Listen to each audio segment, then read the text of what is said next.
14, 13, 12, 11, 10, 9. We have ignition sequence start. The engines are on. 4, 3, 2, 1, 0.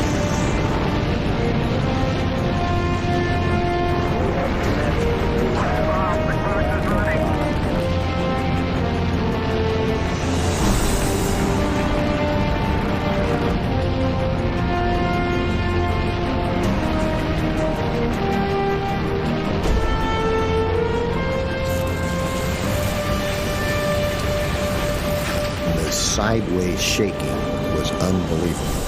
The vibration was so intense you couldn't see the instrument panel. We have cleared the tower. I thought we'd had it during launch. I was hoping that Frank Borman didn't have his hand on the abort controller. He said he took his hand off and he'd rather die than make a false abort. 1 minute after liftoff, the Saturn V is already supersonic. Well, the Saturn V is still the most powerful machine that man has ever devised. 20 tons of fuel a second, 7.5 million pounds of thrust. I think we were all surprised at how strong that thing was. It had had 2 or 3 iffy missions before ours, but it was a piece of cake. It just... Okay, boys and girls, this is Douglas Pollard here. I've been watching the Apollo landing on television, on C-SPAN, this morning. A thing I played a part in, and I'm very proud of. I hope your parents will let you watch this, because I'm really making it for you kids, because you're the future of space for the American people, and space for mankind. As a small boy in church, I remember them talking about young boys who were tending their flocks of sheep and how they laid on their back and stared at the sky and wondered about the heavens, the stars, the sun, the moon, and all of those things. And I would say to you that they were the first astronauts. It really was mankind going to the moon. And it began 3,000 or 4,000 years ago. As time went along, mankind learned all kinds of things about the planets circling the sun, which was a new thought for them, and the stars, Saturn's rings, and all of those kind of things, which were all a part of being astronauts and being a part of man's first trip to the moon. First of all, let me say I was a terrible student. I flunked twice and was on my way to flunking a third time in school. In 9th grade, Bethlehem Steel pulled me out of school and sent me to work at Bethlehem Steel, to finish high school there, and to become a machinist. It was the greatest thing in the world ever happened to me because it gave me hope. And that had a big part in me becoming a machinist and taking part in the building of the spaceships, rockets, and all the other things that went into space that I took part in. Early on, my father, who was kind of a halfway inventor, he worked on a new kind of fishing reel, a new kind of lawnmower, and then decided that what the world needed was a gasoline turbine to run automobiles. Well, he worked on that for a bit, and then he got the idea that maybe the first air-breathing rocket to fly airplanes would be the next big thing. And so he built one, and it worked.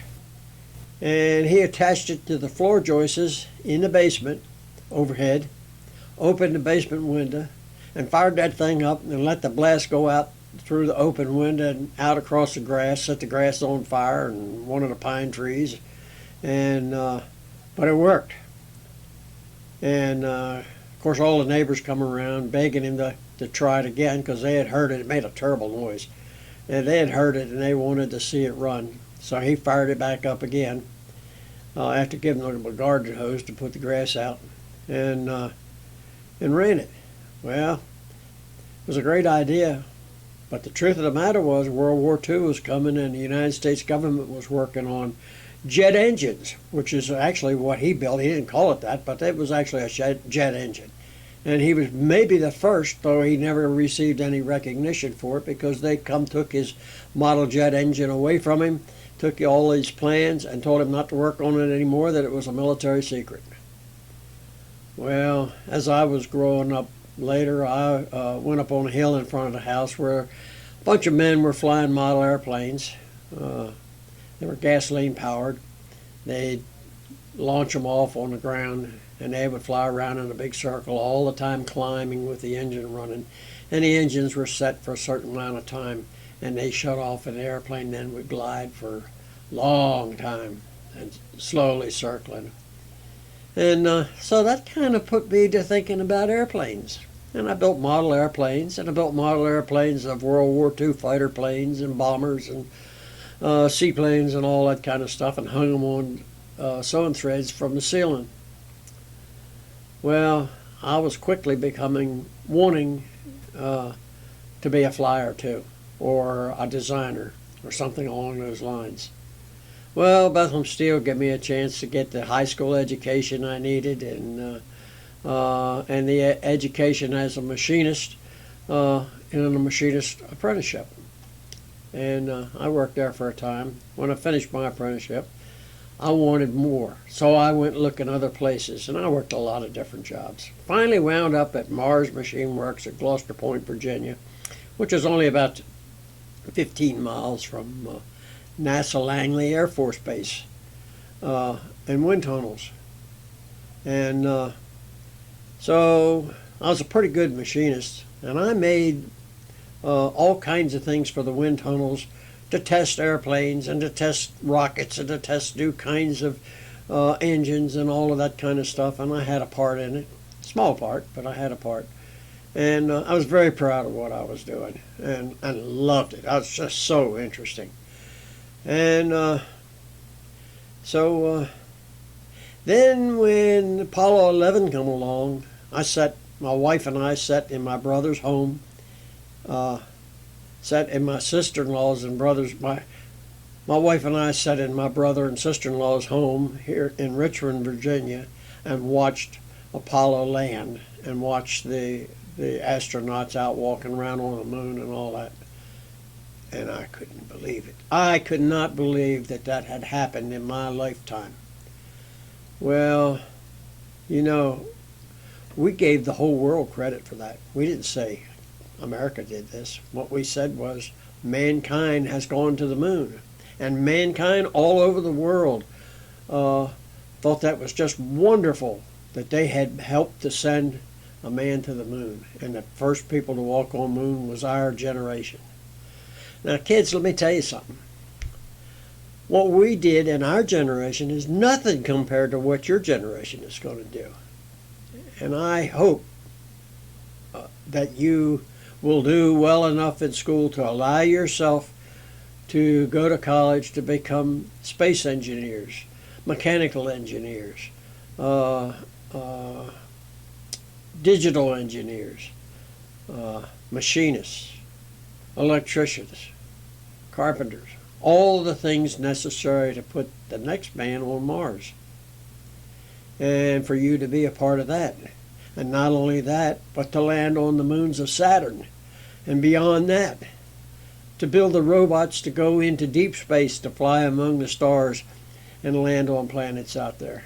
And you guys can do that because you're free Americans. Remember this. The Constitution says you are free.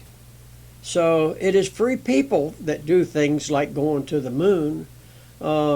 People who are not free and are controlled by a government just do what the government wants. And the government doesn't have any foresight, you know. They can never look forward to anything. All they do is look back and respond to what happened. Well, free men can look forward, generations forward in space. And you kids can do that. That is your legacy from all the people who have gone to the world, gone to the moon and places before you, and have given it a lot of thought. So the boy that was tending his sheep in Egypt or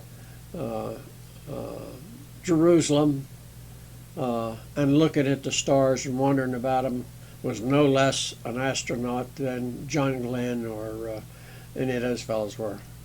And so I hope that you will watch this and recognize how important it is that you ready yourself to take part in this huge, gigantic thing. You know, we've all watched, probably some at least, Star Trek. And the ability for man to go where no man has gone before. That was kind of a calling for all of us of my generation. It was fiction, but it was fun. And it was true. We will go where no man has gone before, all over the universe at some point. So you need to be sure that you can do your part in it, because the pride that you'll feel is unbelievable. After I got out of the machine shop business, making parts for NASA, my wife and I went south on the sailboat. We traveled down the Inland Waterway. When we got down to the Banana River, we anchored right close to NASA. And we sat there for a day, knowing that tomorrow they would be launching a shuttle. Well, tomorrow came, and we sat there in the cockpit and watched the shuttle launch in all its fiery glory and head off into into distant space. And let me tell you something. I am so proud of my part in this that it made me cry.